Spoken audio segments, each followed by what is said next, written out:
నలుగుట్ల నారాయణ కాదు, ఇప్పుడు రామ్ నారాయణ డైరెక్టర్ ఇద్దరికి కాంపిటీషన్ లెక్క కొడుతున్నది మీ ఇద్దరికి. అదే నేను కూడా కథ చెప్పనీకి వచ్చినప్పుడు నువ్వు అంత స్మార్ట్ ఉన్నావు, నాకెందుకు చెప్తున్నావు స్టోరీ అన్న. ఎవరైనా సొంతంగా మనం అనుకోగానే బాడీ మీద మన మీద మనకు నమ్మకం ఉండదు కదా. ఇప్పటికి ఇంత తెల్లగా ఉన్నా కూడా ఇసువకన్నా కూడా ఒక్కొక్కసారి అద్దం ముంగట చూసుకుంటావా ఆయన? నేను అనుకుంటా ఇంకా జర్ర కర్రెగా ఉంటే బాగుండనే. సత్ అంత స్మార్ట్ ఎందుకు లేని అనుకుంటా. అయితే ఇది నీ లోపట ఉన్న చూడు, అది నీకే ఇయ్యాలనా? కాదు, నా లోపల ఉన్నది నువ్వే లైలకి ఇచ్చిన అని చెప్పి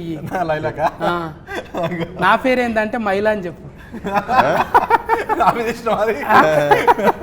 అది నువ్వు లైల లెక్క చేసినావు కదా, అది నేను నీకు డైరెక్టర్కి ఇస్తే నీకే ఇచ్చినట్టు అవుతుంది. అదే డైరెక్టర్కి ఇచ్చినాం అనుకో, అది గేట్ ఆఫ్లో ఉన్నప్పుడు నీకు ఇస్తాను.